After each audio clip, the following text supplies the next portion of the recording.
right, I'd like to call the Budget Review Committee to order. It's April 17th, 2025. We're meeting in the Aldermatic Chamber, and the meeting's been noticed in two places, including the city's website, in accordance with requirements of RSA 91-A:22. Clerk, please call the roll. Alderman Tim Senate. Here. Alderman Derek Theobald. Here. Alderman John Sullivan. Alderwoman at Large Shoshana Kelly. Here. Alderman at Large Laurie Wilshire. Here. Yours truly, Alderman at Large Michael B. O'Brien is present. And our chairman, Alderman Richard A. Dowd. Present.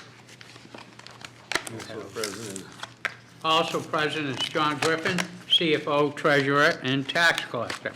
Tim. I don't see, oh, I do see Don Enright, Treasurer, Tax Collector.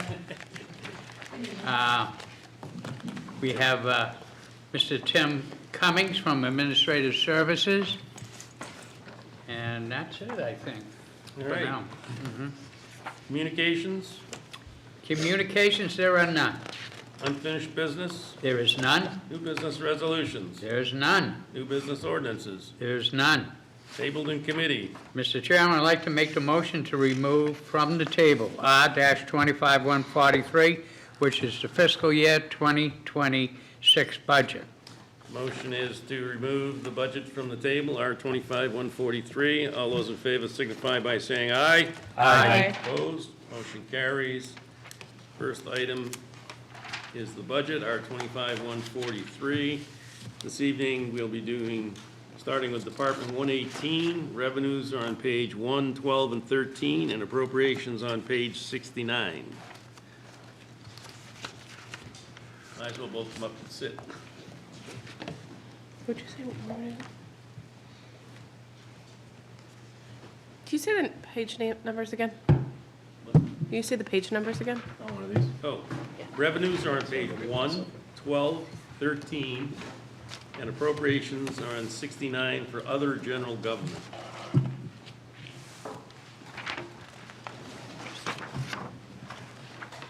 Thank you. So. Thank you, Mr. Chairman and members of the committee. John Griffin, CFO only, part-time, and I'm with Don Enright, Treasurer Tax Collector to my right. I wanted to start off by kind of announcing my final day as part-time CFO is going to be on June 30th of this year. The mayor and I have appreciated me being here for the last year, and I think it's been an interesting year.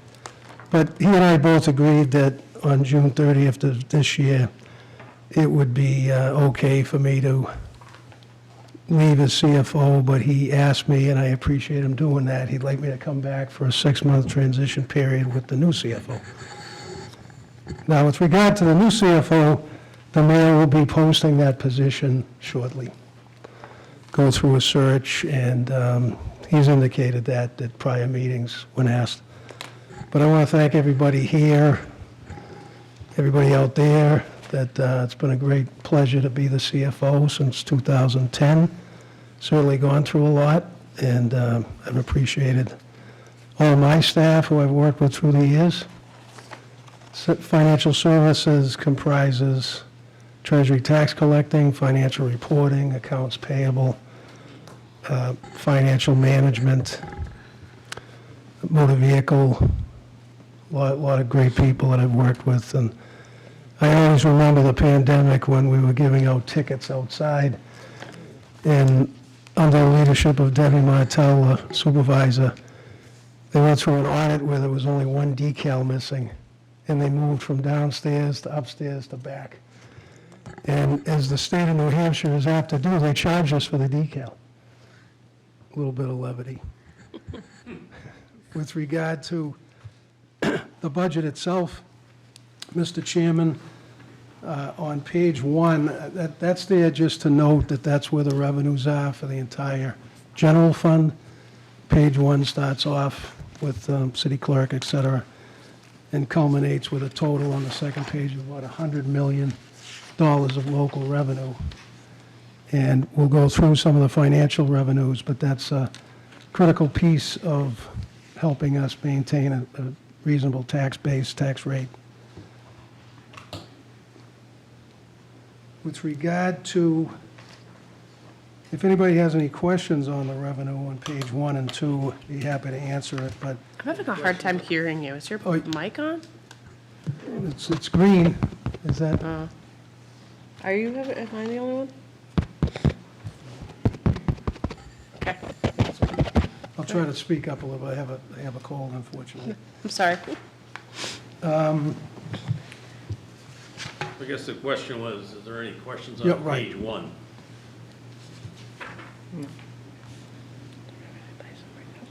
Evidently not.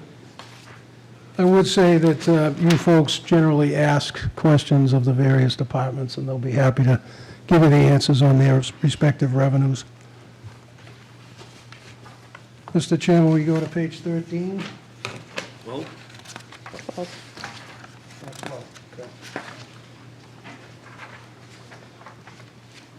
So on page 12, brief overview, it's kind of a potpourri of revenues in the city, but firstly, and you folks addressed this the other night with Director Cummings, cable TV franchise fees, we expect that revenue to drop from 900,000 to approximately 250,000.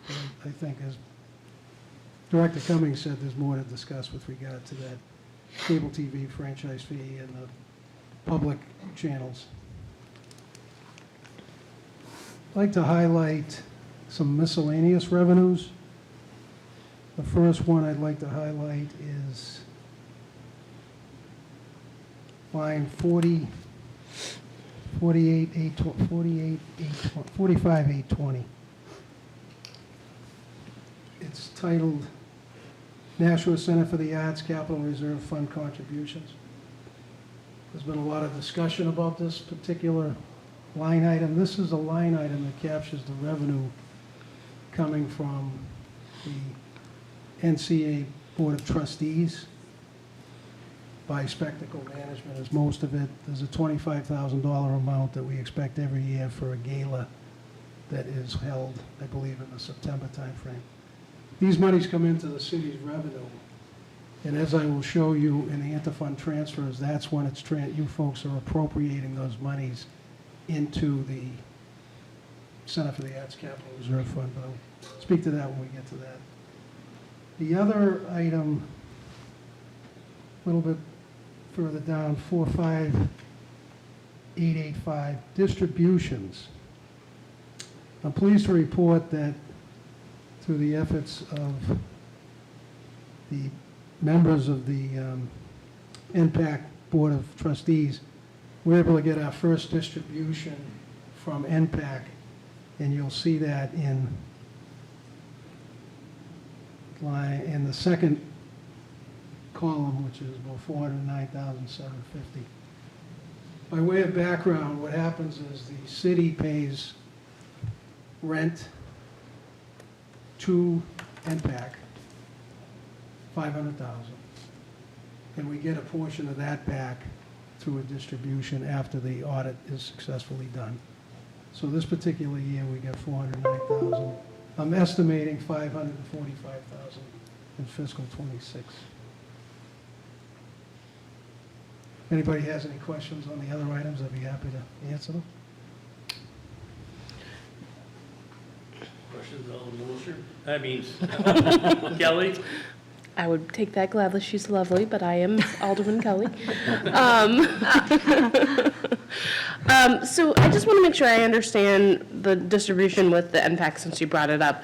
So I did see that on one of the pages that we're going to, there's rent there for the $500,000 you said, and then you said that it gets dispersed back. How do we decide? It's been a long time since we went through all of that financing packages.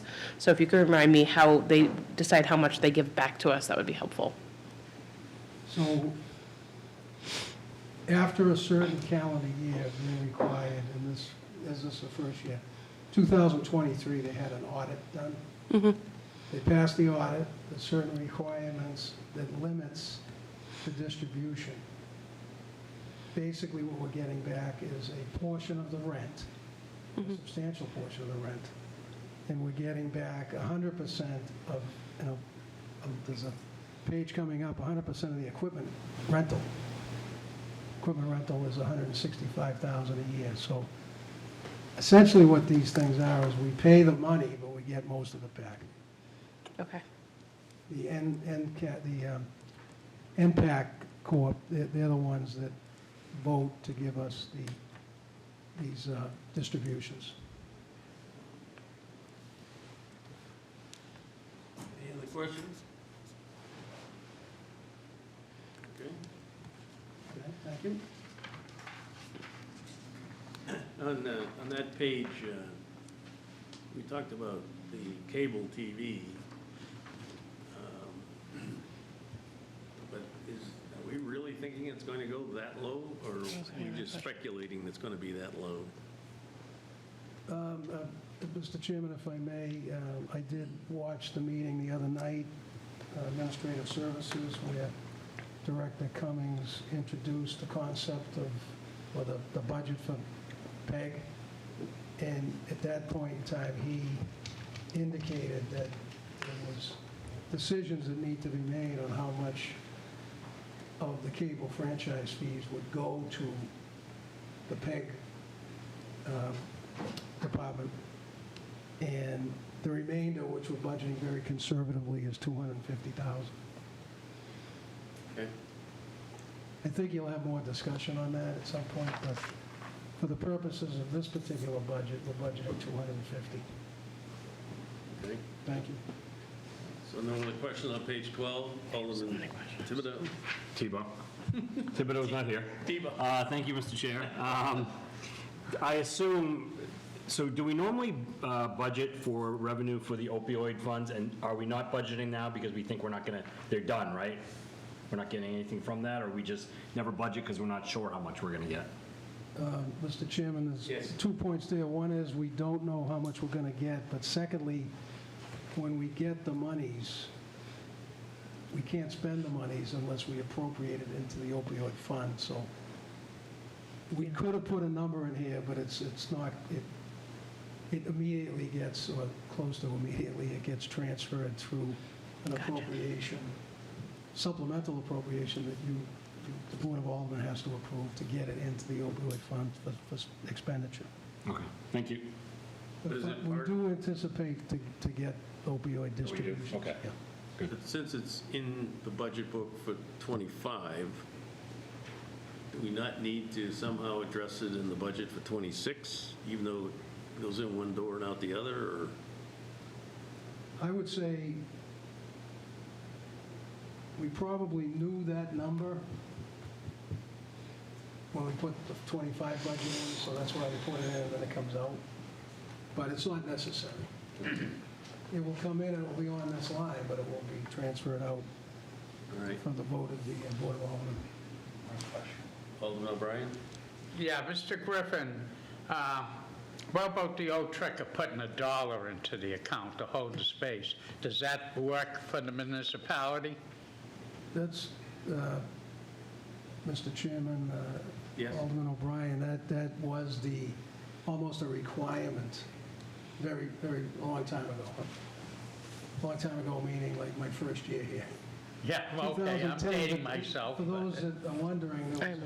if you wanted to essentially keep the line open, you'd put $1 in it. Like, we don't need that anymore. Okay. Alderman O'Brien, thank you. Yes. Alderwoman Kelly? Thank you.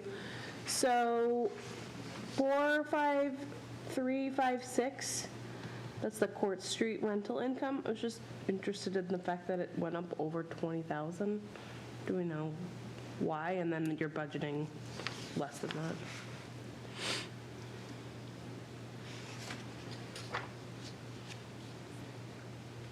I'm not sure why it went up. I think one of the tenants is paying more of a market rate as opposed to what it was before that. But this was an attempt to be conservative on the revenue side. Okay, thank you. that Liquid Therapy expanded their space and they may be paying more, and I'm getting a nod from the back of the room. That's what I thought it was. I was just surprised that we Not that didn't. I frequent there. I thought we would match it, but I understand the being conservative. Any others on page 12? If not, we'll go to page 13. Page 13, Treasurer, Tax Collector Enright will walk us through this page if you may. Thank you. Thank you very much. Dawn Enright, Treasurer, Tax Collector. So the first category is other taxes, interest, and costs. As you can see, line number 41307, tax redemption, interest, and costs. This actual number is significantly higher than what was budgeted. This is due to the activity with repurchases and tax deeding of the properties that were delinquent. You'll see a negative amount in the actuals on 41300, interest and cost on taxes. That is negative because we captured a abatement that has been processed but not refunded yet, so that is a temporary visual. We do anticipate to get approximately $275,000. Then we have, under the licenses and permits, as you can see, our motor vehicle registrations are doing very well. We always try to budget this conservatively because it is a moving target. You never really know what you're going to get, and we would prefer to under budget and have some surplus left over at the end of the year.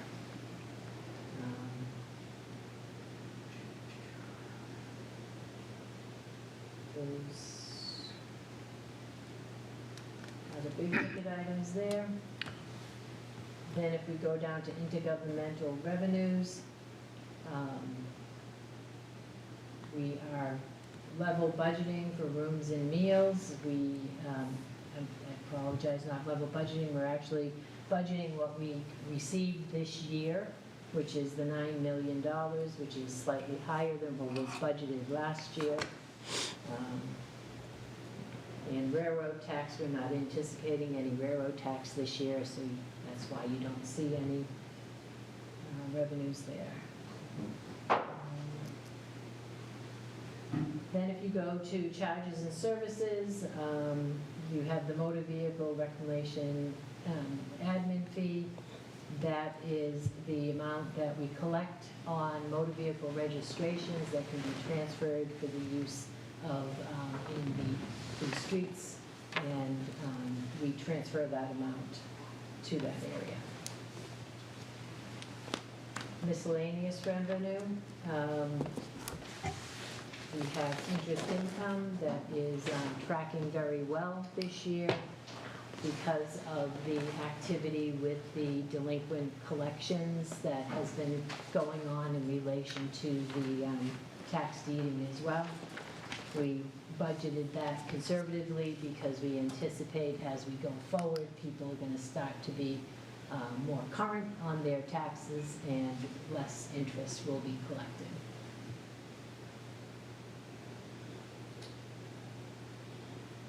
And I'd be happy to take any questions on that page. Yes, Alderman Kelly? Thank you.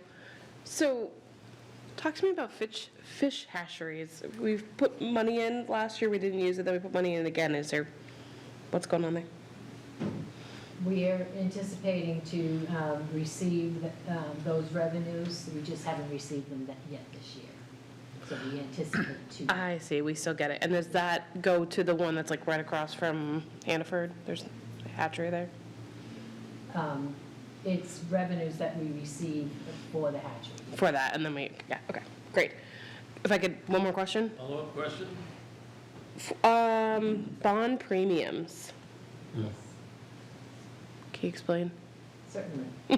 So when we sell the bonds, if we are in a good market, we get a premium, which means that we are given excess monies towards the funding. So we are able to decrease the amount that we actually bond and have to pay back. And sometimes we end up with a little bit of revenue left over that can't be applied to a project because it has to be, wherever the premium is earned, it has to be applied to that specific area, general fund, wastewater, solid Yeah, waste, right, so right. forth.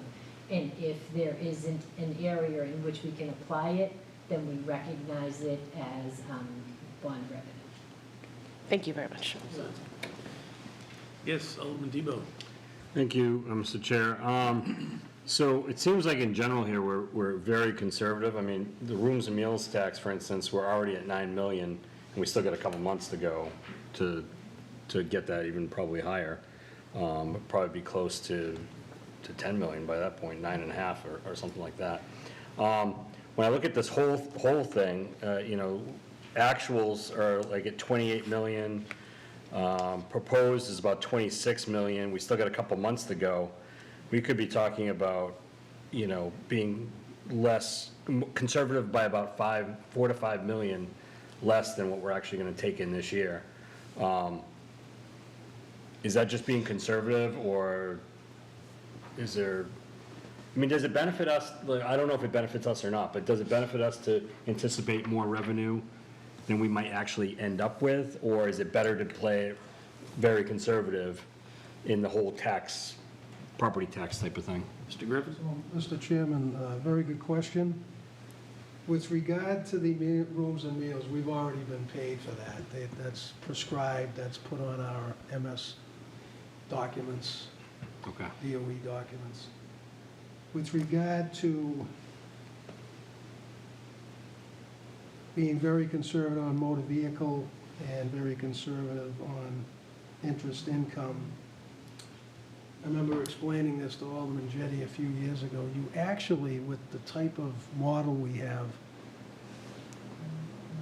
it doesn't matter whether we're conservative or aggressive, but the problem with aggressive budgeting is we have to come back to you if we're short. Okay. Secondly, we have another bite at the apple in the tax setting time period, as we can change what we call local revenue. So the picture that the DRA puts in all the things that the federal, not the federal, sorry, slip of the tongue, the state tells us we're getting. So we can make changes, and we do. Sometimes we'll increase, sometimes we'll decrease the amount of revenue in these lines. But as Ms. Enright indicated, surplus is a very good thing when it comes to tax setting. Okay. As you may have, I know you've been here when we voted on Yeah. fund balance, use of fund balance against the tax rate, so Right. that's what we plan on doing. What's interesting is if we think that there's a tax cap in the near future, you want to be a little bit tighter on the budget, because otherwise you're going to be cutting services. Okay. We don't have this here. That's one of the benefits of what we have, Yeah. but I think most of us were very attentive to the discussion on the tax cap or some type of modification of what we currently have. And if you're going to add, not like we do now, if you're going to add an index to something that's 2/3 at best of your total budget, you're gonna need the other non-tax items as close as possible to what you think you're gonna spend. Okay. We haven't had another meeting on that, but that's kind of what the difference is. Yeah. But here, it's not a bad thing to be conservative. Okay, Thank thank you. Appreciate it. Any other questions on page 13? If not, we'll go to 69. appropriations on page 69.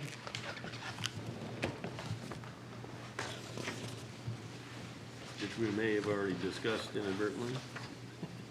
We already discussed it.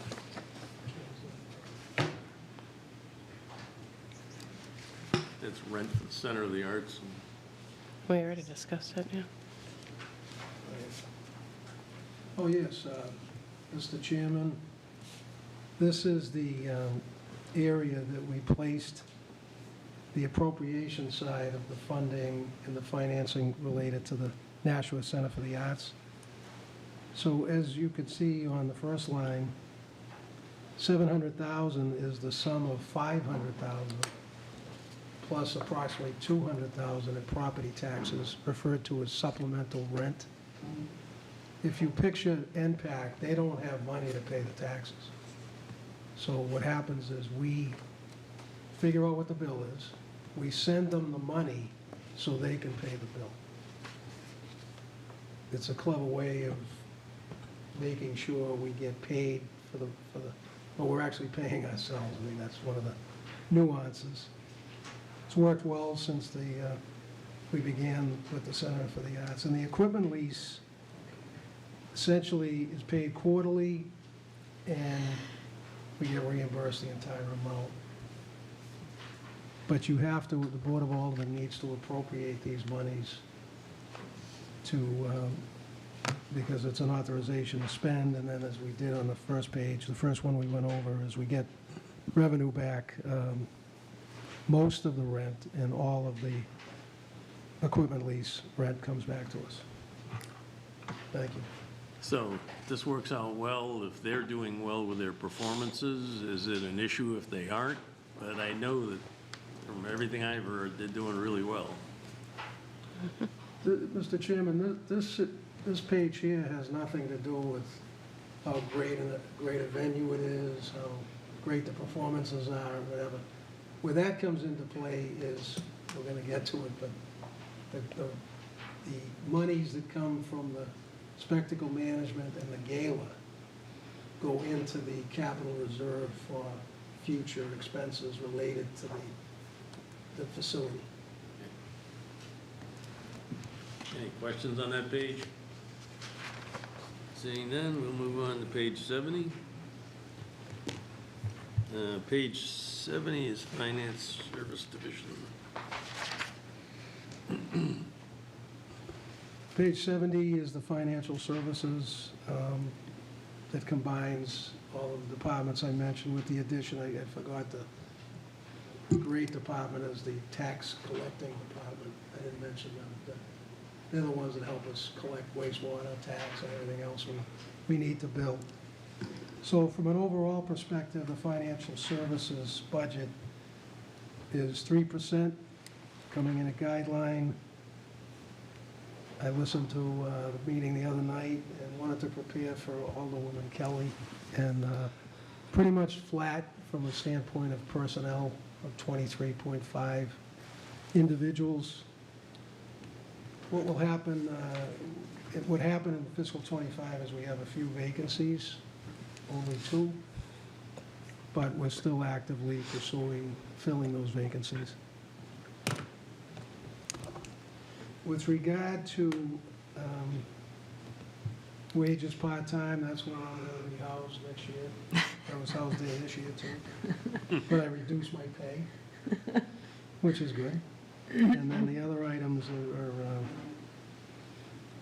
needed to run the various departments, whether it's overtime or wages, temporary, seasonal. The fringe benefits, as Chairman Dowds indicated, those are calculated by the finance department in coordination with the administrative services department. FICA, Medi, pension, benefits. The mayor, as you know, asked all of the operating departments to budget at 3%. And when we came here February 10th to visit with you folks and kind of give you a picture of what we thought, we learned at that time that the 3.5 across the board was too high. But as we discussed that, we duly noted that there's a band of what we call uncontrollable costs to include benefits.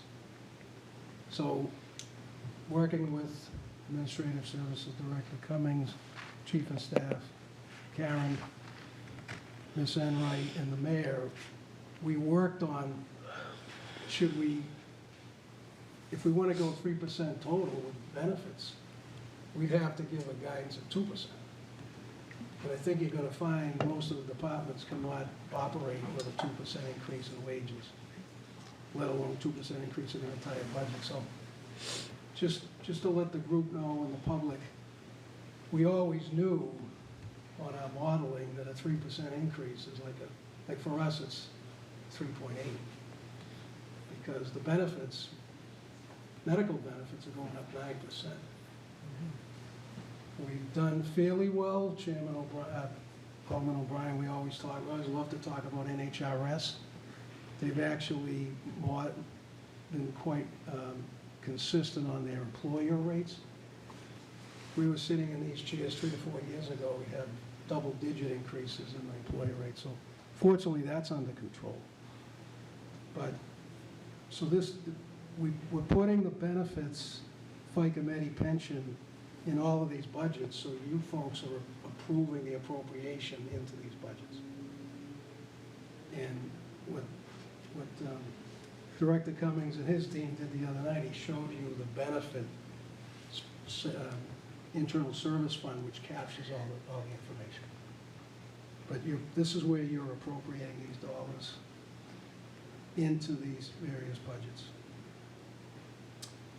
If there's any questions, I'd be happy to answer them. If not, we go into professional technical services.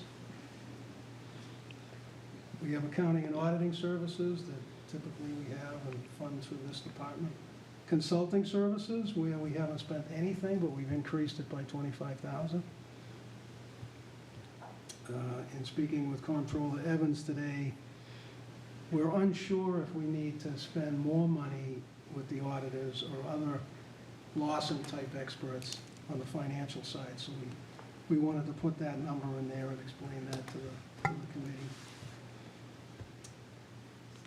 A lot of changes in accounting practices and pronouncements and so forth, and the auditors have been very good to us, but as you know, we've had significant grant opportunities over the last several years to include ESSER funds, ARPA funds, and that could end up being an additional charge by our auditors than just a general audit.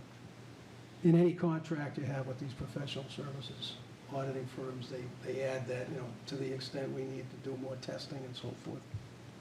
So that's why that number is in there, and we would like to keep it in there if we could. I'm going to turn the rest of this particular budget over to Ms. Enright, and she will explain the other line items. Thank you. Thank you. Dawn Enright, Treasurer Tax Collector. So we've pretty much level budgeted for the office equipment and repairs. Other services have been pretty much level budgeted except for postage. We did put an increase in there, anticipating an increase in the postage rate. And office supplies and materials has stayed pretty consistent. Forms, we saw a slight increase in paper cost, so we had to increase that slightly. And under the equipment, we do not anticipate having an increase in that area. So that is the remainder of that budget, and I'd be happy to answer any questions that you may have. Any questions? Alderman Kelly. So I was following what CFO Griffin was saying, and then I was completely lost. So when we were talking about fringe benefits, you said that if you were included it, you'd be up at 3.8, but you're at 3, but then we're also appropriated in here. So I didn't follow that.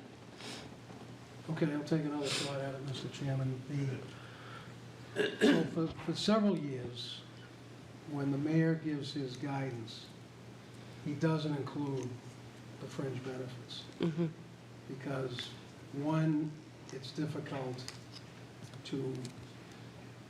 for the operating divisions to figure out what that number's gonna be and then manage to it. So that's number one. Number two is, we added in here, and you're gonna hear from the school on Monday, their comment is we just give it to them, but we are putting the costs where the costs are incurred.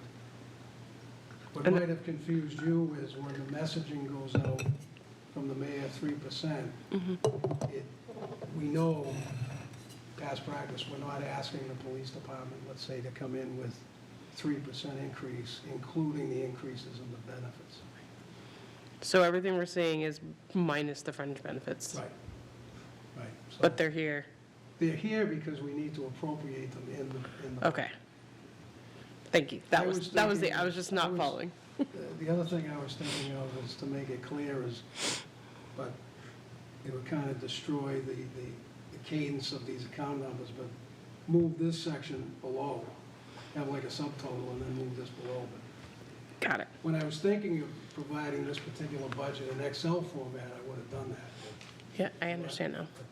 I That appreciate was very clear, actually. it. Very good. Director Thank you. Cummings, did you want to add something?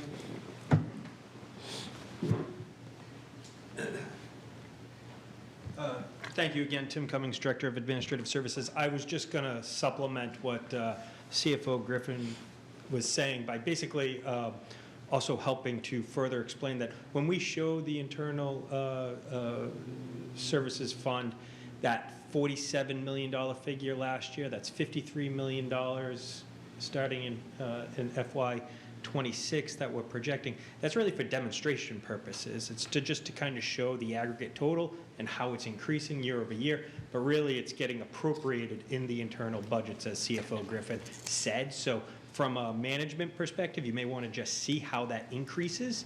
As we said, we're increasing it 9% this year. That's really hard to kind of understand when it's isolated in the departments, but you understand it when the order of magnitude's there in front of you, when it's at 47 to 53. Thank you. All set. Any other questions on this page? Alderman Senate? Thank you, Mr. Chair.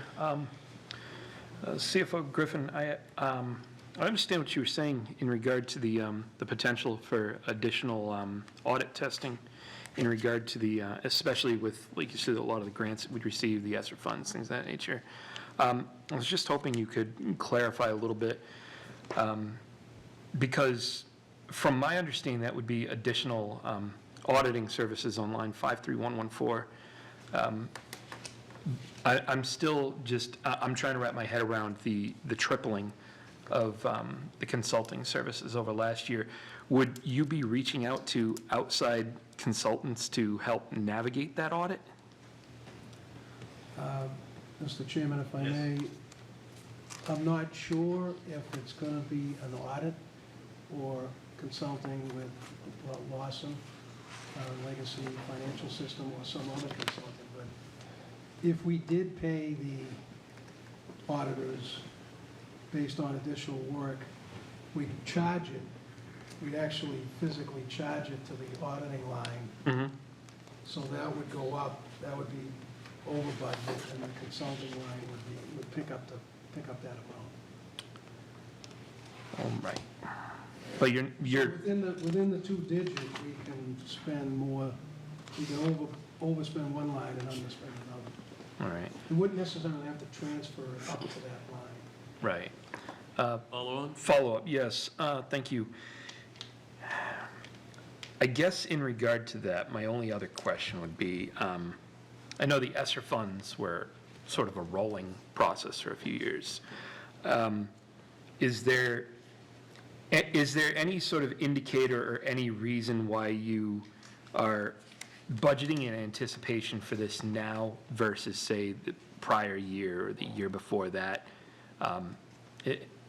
Any sort of, change in the winds that's indicating that that may be coming down the pipeline?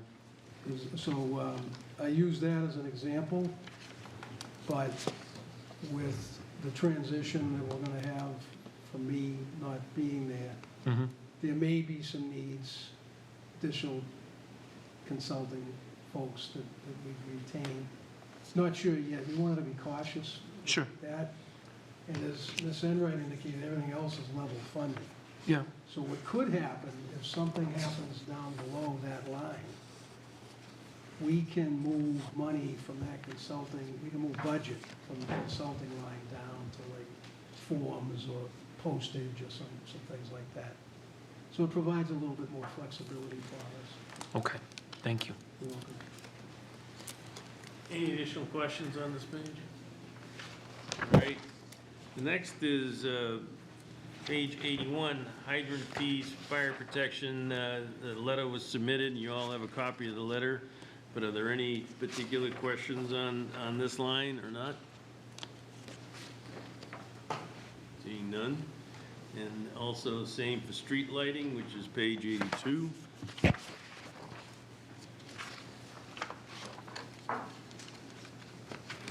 there are no questions there, we'll go to debt services on page 157.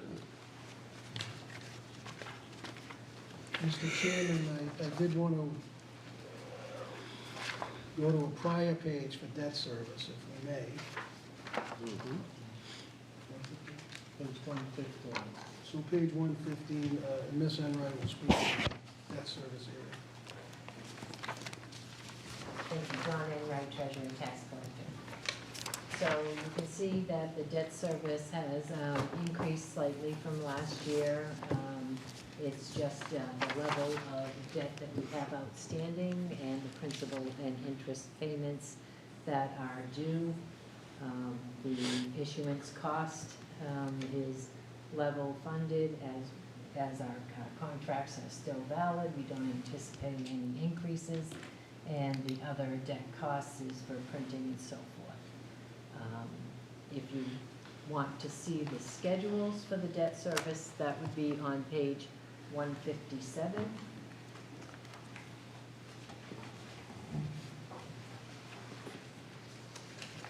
If you go to page 157, you can see that the first and second line for city and school, that would be the amounts that are included on page 115 for the total principal and interest payments.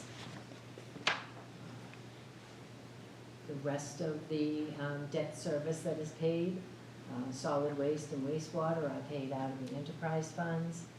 Then we have our special revenue funds for the roads and highways and the Pennachuck acquisition. And then the TIF districts pay for the Riverwalk and the School Street TIF, principal and interest payments. I'd be happy to take any questions. that Any you may have. questions on that page, 115? It's all 115. 157.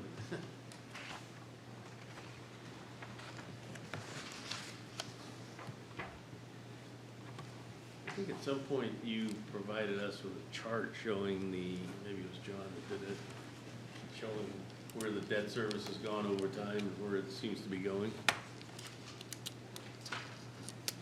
Mr. Chairman, we had provided that, and we'll endeavor to provide that again. Yeah.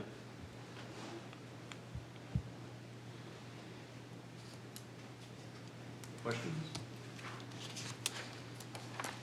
You understand what I just asked for? We have a number here, it sits in time, but it's nice to know whether it's been going up, going down, and when it is gonna go down, or, okay. So, we'll move on.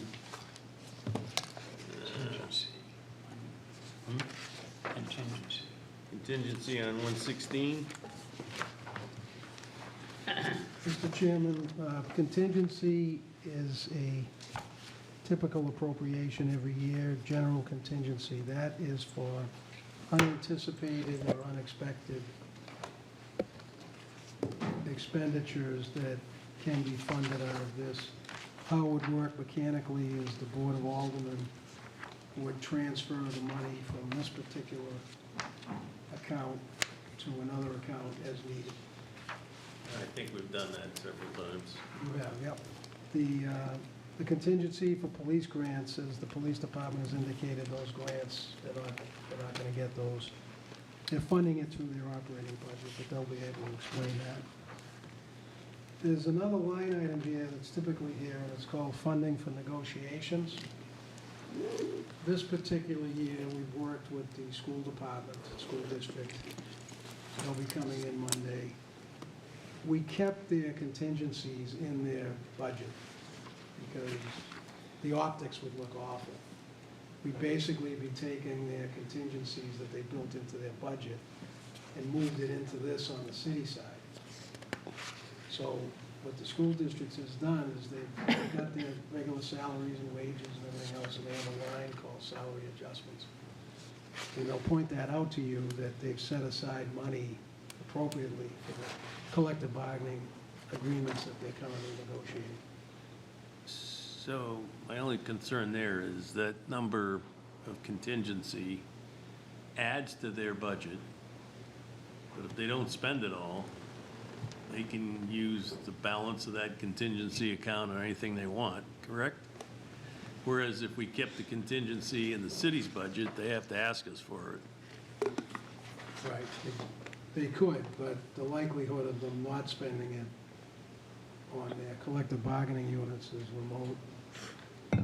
We looked at the optics of taking $3 million out of the school budget when there's so much focus on it, that to spend any time explaining how we do this is problematic. We did this, as you recall, and it was even worse scenario. The fire department had about $4 million in their contingency, and if we move that down, the reader would say, you're cutting the fire department.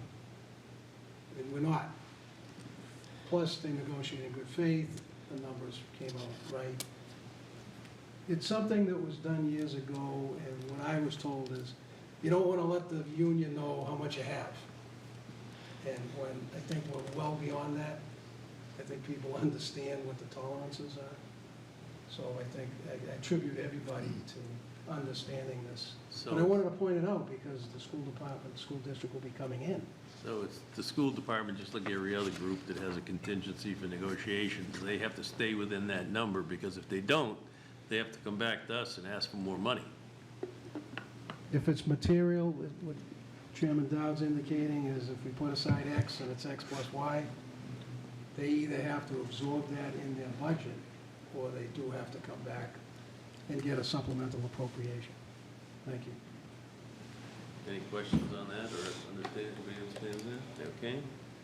So if there are no other questions on contingency, then we'll move on to interfund transfers on 117.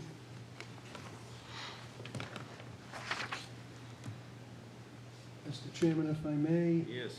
very busy schedule, we have lots of transfers. The transfers to solid waste is usually done after the budget is, after the tax rate is approved, because in the tax rate is the subsidy to the solid waste. That's on line 2. The first line is where we transferred money into the capital budgets. Couple of the line items here of note. The fourth one down is the transfer to the opioid abatement, ETF. We don't have any to transfer as part of this budget. City retirement has nothing to do with pensions. That's the final payouts to the operating divisions of the city. It's been proven over time, very difficult to budget retirements within fire department, police department, other larger departments. So we put $500,000 aside each year, and sometimes we have to supplement it if we have more retirements than we thought we'd get. We have in here, we've had it in the past, we've reintroduced it as a transfer to SURF, capital reserve. The mayor and the team listened very carefully to what the Board of Aldermen would like to see, and what we heard was to start funding SURF. So that's in here. I'm going to call on Treasurer Tax Collector Enright to explain why the number is 2.5 million, if I may. Yes. Thank you, Is that John right? Enright, Treasurer Tax Collector. So the amount is 2.5. This amount is lower than the amount that is actually being, lower than what is actually needed to purchase all of the vehicles that are needed in fiscal year '26. If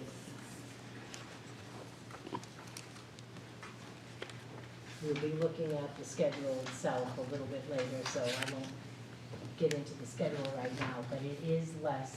But the thought process here is, let's do 2,500,000 this year, and then add 2,500,000 next year, and get the fund healthy again, because in '26, only budgeting the 2,500,000, it's going to draw down that account to a, I won't say unhealthy level, but at a level that could cause some alarm if we continued in that pattern.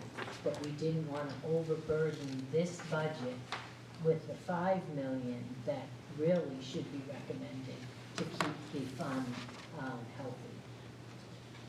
Let's see, my surf questions when we get to the surf page, but Yeah. any questions on this page? I'd like to, Mr. Chairman, Yes. go through a few other Mr. line Griffin. items. Last week, as you recall, you had Public Health and Community Services. I'd like to share with you what Ms. Karen shared with you, that we're putting another 100,000 in the welfare trust fund. You're That putting- balance is 84,000 as we speak, and we put another 100,000 in there, will help that balance for welfare. Welfare, you said? Yes, Sorry, welfare, I just yep, couldn't sorry. hear you. Try to speak. Yeah, fan, I think, right here. Any other questions on this page? A couple more, Mr. Chairman, Sure, if I may. go ahead. You'll see 89,764. That's transferred to hydropower. That's 250,000. We felt strongly that number, that fund should have an increase in funding. Transfer to the housing, the 10,000, that's a clock tower situation, and that money is actually going into that newly established housing revolving trust fund. Police, they'll be coming in to visit. They've recommended not to fund overtime like we do historically and annually. They have about 192,000 in their account, and the leadership at the police department feels as though they don't need the transfer now, but they put me on notice and others that they may need some transfers if some crime escalates beyond what they currently can deal with within the police department. Downtown improvements, as you recall, that number is a fixed number. It's $100,000 a year. That's by Part- legislation. That's by legislation. The transfer to parking expendable trust fund, that's been a very beneficial trust fund to help the parking team maintain and pay for certain things related to parking. The difference this year, it's not only the enforcement revenue minus the enforcement expenses, it also includes operational revenue minus operational expenses. So that's why that number is increased a bit to 320,000, and that puts it in good shape to do things that the bond, your approval of the $15 million bond wouldn't cover. You will see parking in May, and Ms. Stansfield can go over, some of her capital needs that aren't covered by the bond. Does any of that include the monies required for the Pine Street extension work? Okay, no. I'm not sure, but they'll be able to tell you. And then last but not least, drum roll please, 89,787. That's the money that's being transferred into the Nashua Center for the Arts Capital Reserve Fund. And how that works is you take all the revenue that came in the calendar year prior to the budget, you know the number with certainty, and you budget it here. That's pursuant to R-23-142. Sometimes you'd love to be able to get, and we talk about this all the time with rebates and everything, you'd love to get the money in and have it immediately go, but legal has advised us that you can't shackle future board members, so you need to go through the process of supplemental appropriation. So this was a way that we felt was reasonable, appropriate, part of the budget. So that's what that line number is. Thank you. So I was reviewing, as Don well knows, the expendable trust funds. And there are a few that say that every year the Board of Aldermen will put X number of dollars into that trust fund. Are those included here? And if not, how are we getting around that? If there's legislation that says we should be putting money in those trust accounts every year, there's only two ways to do that. It's either put the money in those trust accounts or put legislation in to get rid of that. So just something to think about. Thank you, Alderman. I would recommend that we look at each legislation specifically that you're referencing and make sure that we are budgeting for it here. Okay, Alderman Senate? Just sort of a follow-up to that, just because you had provided us a pretty substantial list of the expendable trust funds throughout the city. This page is obviously a snapshot of that at best. Are the ones that are in front of us, like, we had talked about downtown improvements, for example, that's mandated by legislation, that we fund 100,000 that. I'm just looking at other things, especially the ones that are growing in particular. Holman Stadium, Mine Falls Park, David Dean Skate Park. Are these trust funds drawn down and this funding is being transferred in anticipation of planned improvements in those spaces? Or I'm just trying to understand the mentality behind what's in front of us here. Thank you, Alderman Senate, for the question. I think we are going to be providing that supplemental trust fund document that will give you the language of all of the statutes, all of the legislation behind it, and the activity that has occurred up through March 31st. So we will get those answers when that supplemental is distributed, and we do our wrap-up session. I believe it's scheduled for wrap-up. Okay. Thank you for that question. And in addition to that, Mr. Chairman, specifically those three trust funds are funded by the revenues from cell towers. Okay. So the legislation you're going to find is that the David Dean Skate Park was funded by the cell tower near the former park, but we kept it Holman Stadium. So, and they actively use those. You're going to find that the boards of those different, Lions Falls Board and Holman Stadium, maybe they might not have a board, I'm not sure, but they use the money from the funds. Oh, for sure. They're very important, as opposed to drawing on general fund appropriations. Just a quick follow-up on that, if I could. I was going to say Holman Stadium's Park Rec. Yeah. Yes. Don't worry, I Senate. don't want to defund Holman Stadium. Just a more of a point of curiosity, part of my childhood and everything. Is the David Dean Skate Park in the new location still funded by the cell tower in the old location? Correct. Okay, that's fun. Yep, correct. Thank you. Alderman Tebow? Yeah, thank you, Mr. Chair. I was just going to say the David Dean one, that's definitely legislation. I know that. To do anything with that one, we'd have to change the legislation. That would be a tough one to change, so. But yeah, I'll be looking forward to getting that list, because that'll be good to tell us, because, I mean, I think I saw one, that I don't know if it's a library one or school one, or it said, you know, the money that was left by whoever created the account, put it in there, and part of the legislation was like, leave flowers on my grave every year, and I'm like, it was 100 years ago, so I'm wondering if someone's still doing that.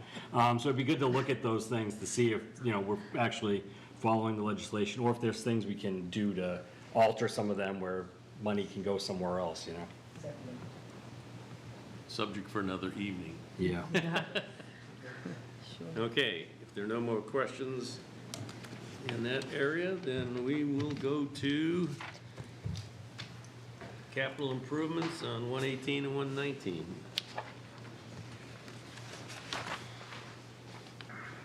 So, Mr. Chairman, capital improvements, the detail is on page 119. Administrative Services Director Cummings spoke to me earlier today, and he'd be happy to take any questions to the best of his knowledge on the items that are funded this year. So from lines, the airport is a traditional, when somebody's gonna pay 95% of our bills, we like to pay the $5 bill. Even more than that on some of them, it's 98%. Right, so that's good, but questions on any of these others? I have a question for Director Cummings. How can we come up with this list when we haven't had a meeting of the ad hoc? Because they could change these. Capital projects. In fact, I think we already have some that are coming before budget soon. Thank you, Mr. Chairman. Again, Tim Cummings, Director of Administrative Services. The ad hoc committee is advisory, and so anything that is said during the ad hoc process, it's to inform this process here. And this list was developed following that guidance. And so, so hopefully that addresses the question. And then separate from that, yes, we do have some bonding legislation that's going to be coming for new authorization of debt service that we actually anticipate filing tomorrow to further the work that was done by the ad hoc committee. I would anticipate a conversation with the Board of Aldermen, on follow-on from this evening to talk about both the work that the ad hoc committee has done and the new pieces of legislation to be filed tomorrow. Okay, because it may be advisory, but I think to throw them a curveball would not get received well by the members. The other thing is, I was going to get a copy of those 6 pieces of legislation. I don't think I got them yet. It's 9, and I will confirm that Donna got them, but I'll get them over to you. All right, thanks. We have to determine what nights we're going to address them at budget. They're all going to budget, by the way. All right, any other questions? Yes, Alderman Kelly. I know we said we were going to talk about these a little bit more in depth. I'd be interested to know of the FY25 projects, where we are in the process, and do we anticipate any under budget process? You don't have to have the answer right now, but. Director Cummings. Yes, thank you, Mr. Chairman. That's a great question. I don't have the answer tonight, but I'll work on getting that, and through a communication to Donna, be happy to provide it to the board. Okay. Thank you. Any other questions on this? Yes, Ms. Enright. Just some housekeeping, just so that everyone understands. Page 118, there was an accounting error in the full-time wages. This department does not have full-time wages. That was part of Resolution R24-115 and should have gone to account 81100, where all supplemental appropriations for capital projects Okay. That's All right. just said. Now we will go to SURF 118. My favorite. I'm sorry. SURF is 167. I don't think that was right. What? Did 118? My first question is, the new page that you gave us is the one we should be using, not the one in the book? Or did you just give us one that was easier to read? if you don't mind, I would like to pass out a revised one. I got a notification from the police department that 8 of the items that need to be replaced had a life year of 2.5 years and did not get picked up by the schedule. So I would like to pass out the revised, if you Sure. don't mind.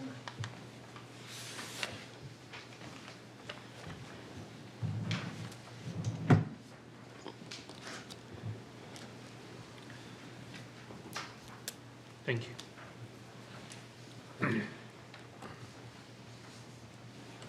Thank you.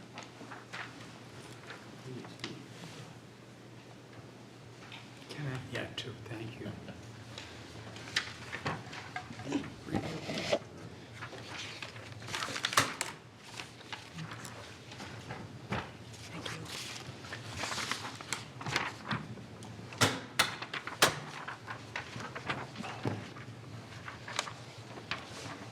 Mr. Chair, can I just ask, can you leave one for John Sullivan too, if you haven't, Alderman Sullivan, just because he's on the committee? Put it right at his seat. Great, thank you. It'll be part of the minutes, if it was a handout, I think, anyway. Oh, okay, cool, I won't be able to put in his book. sure. Although this one will be 3 whole times, so it'll be edited. All right. Thank you, John Enright, Treasurer, Tax Collector. So first thing that I would like to say is the items that were added to this schedule are on line 5 through line 11. Those are the new items, and it totals $519.6,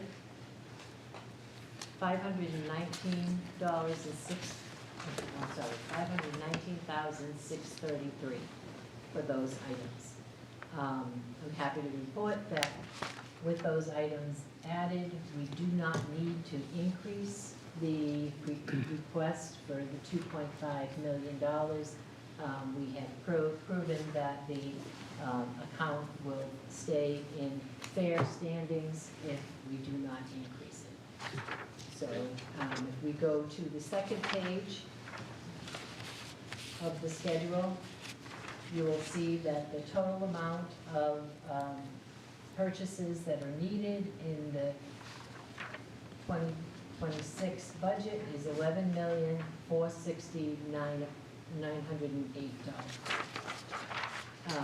Out of that, $4,112,000 will be spent out of the SURF account with cash. And we will be bonding a total of $6,813,000. Of that, $3,265,000 will be in the solid waste fund, and $3,548,000 will be in the general fund. The general fund items are line 2,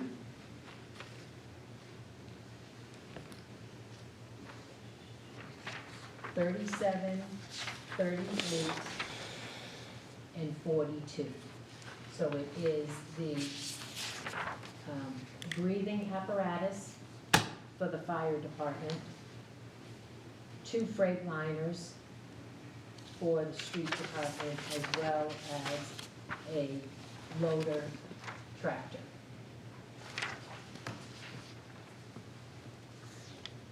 Then we have $442,000 that we are hoping that grant money comes through for. That's what we're anticipating. And then we have $42,000 from the Edgewood Cemetery that the trust funds will be paying for their vehicle needs. I'd be happy to take any questions. The street sweeper for the school department, is that due for 26? It's not listed here. Each due. And we have a plant operation, 2 plant operations cars and a sidewalk plow.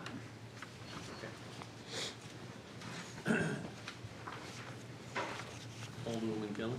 This might be a DPW question, but I'm just wondering if we're budgeting enough to potentially cover increases in prices of vehicles. Thank you for the question. Dawn Enright, Treasurer Tax Collector.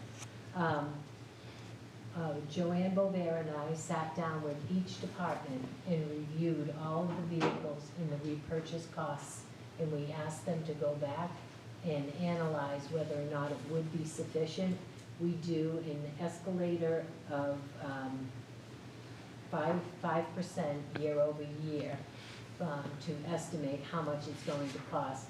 But we do ask them to check the market cost on the vehicles that are coming up in the current year, and that is the prices in which are listed.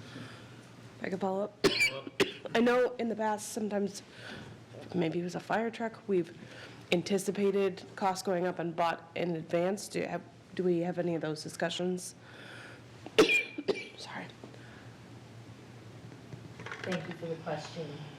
That did not come up in our discussions at all, so I don't anticipate any this year. Thank you. I think they have 3 trucks being built right now and 1 repaired, so I think when they get all those in, they'll be all right for 26. Alderman O'Brien? Yeah, to clarify the Alderman's question, if I may, if we made that purchase of an additional apparatus that was coming up on the docket, we received a big discount from Right. Pierce Truck Corporation. So it behooved us to make that advance purchase. Now, the older truck, we just don't, the fire department, I can't say we anymore. No. The fire department does not really throw them away, but they delegated to reserve status. So if the brakes went to some other milady with the vehicle, we have trucks, and that cuts down any minimization of services to the public.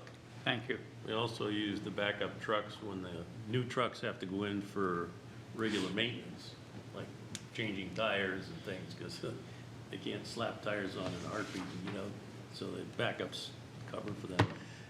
The one question, I've had several discussions with Chief Buxton, the ladder trucks that we've been buying, they're taking almost 4 years to build now. And we were paying for them up front. But that's not doing us any good. It's like giving these companies a loan. We talked about the possibility of paying them in increments. Has that come up? Thank you, Dawn Enright, Tax Collector. That conversation has not come up because none of those vehicles were for this current Right. year. I would expect that in future years, when they're coming close to thinking about purchasing a new one or ordering a new one, that they would start having those conversations with us. The other reason I don't think we'll be buying short-term is because most of the parts and a lot of the stuff for the fire trucks comes from Canada, are now subject to a huge tariff. So prices will be way out of whack with what should serve if we had anything. But I think we've caught up, in 26 anyway, with trucks. But the other thing is that all of our vehicles are taking longer to build and more expensive. And so they may have to look, the divisions may have to look at replacement years. So let's keep that in mind. Questions?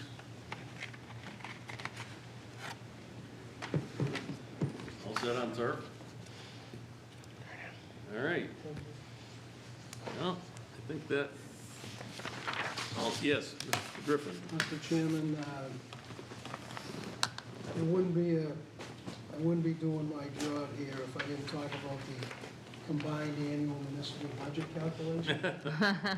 Oh, boy. Just want to point out that we're going to submit bonds. Administrative Services Director Cummings informed you that it would be great to put the bonding in simultaneously to the budget so you can get a complete picture, as opposed to the piecemeal approach we've taken for years. And it's an extra night out for everybody, so I just wanted to call your attention to the calculation, specifically line 31, it's very small, but the amount of the bonding will go in there, let's say, for example, it's 20 million. The amount under the cap is gonna go from 33 million to 13 million. And in our February 10th meeting, Alderman Sullivan in particular was worried about needing to go over the cap again. So I think we have enough room. Just wanted to share that with you. And furthermore, this is the 4th year that I've done this calculation. So it's no different than the other 3 years where the Board of Aldermen dutifully approved and adopted the budgets that were presented and reviewed. So those 9 pieces of legislation, I'm going to take a look at to see which budget meetings we can cover them on. They all require public hearings, I believe, because they're all bonds. So we're going to break them up. We will not have any of that legislation for Monday night. Because with education, we don't want to lucky up that meeting. So as soon as I see what they are, we'll divvy them up, but they're all are scheduled for approval at the Board of Aldermen meeting on the 10th of June. Thank you. Alderman Senate? Thank you, Mr. Chairman. CFO Griffin, could you just repeat the 2 figures that you had given us? You'd given us the a figure that's going to be plugged into line 31, and then a change to line 34? Correct.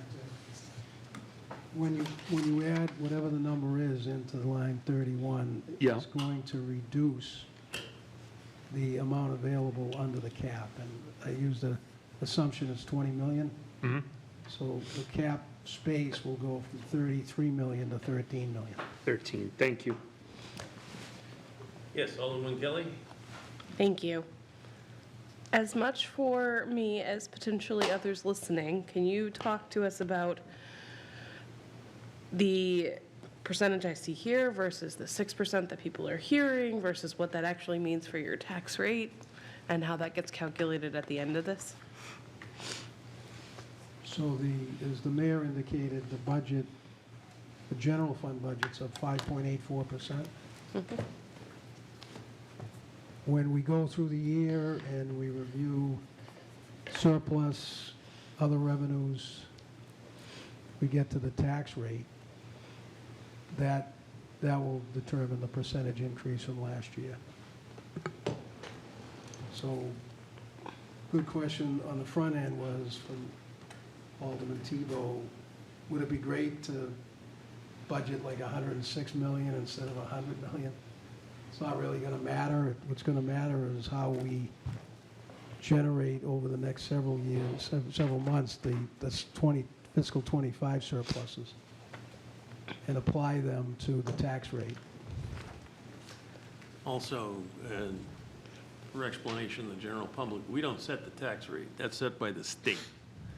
And it also includes the county budget and one other thing which escaped me at the moment. There were 3 items that they use. There's a statewide education Yeah. tax, there's a county tax, yeah, all of that goes into the calculation. So the DRA can set the tax rate. And Follow-up? I never get concerned about that number because one year, and we were at this point in the budget process, I think it was 2 or 3 years ago, we were at 7%, and it ended up being under 3. If I could follow up? Yes, follow up, Alderman Kelly? So you touched on something I was going to ask a question about as well. I don't know if we generally anticipate it, but we generally put this out and then we buy down the tax rate. Do we have any sense of if we'll be able to do that this year and what that might look like, or?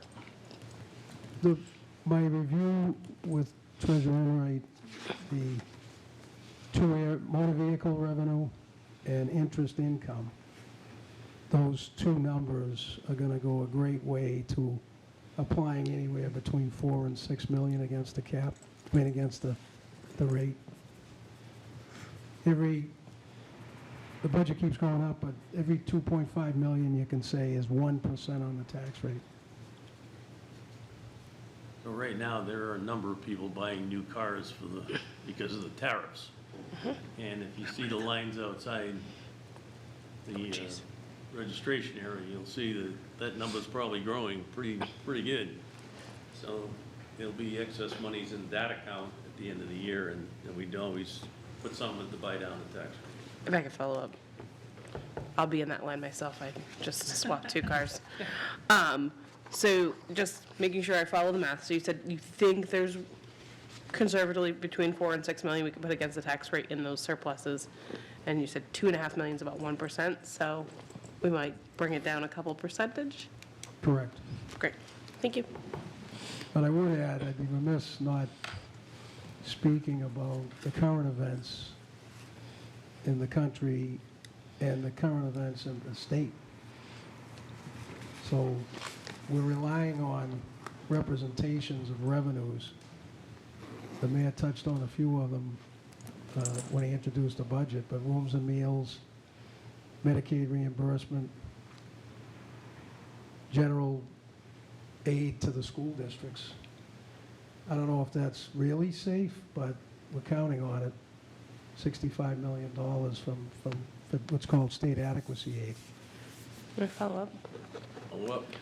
So what have we done historically if something, obviously we do our budget before we get all of those answers. What have we done historically if, something dramatic happens to adequacy funding or something like that? Is that a surplus or is that a emergency request to the alderman? How would we handle that? It's a combination. We do have a healthy unassigned fund balance. We have approximately 14 million in assigned fund balance. There's always the ability to change things, but hopefully the revenues stand pretty close to what we're projecting.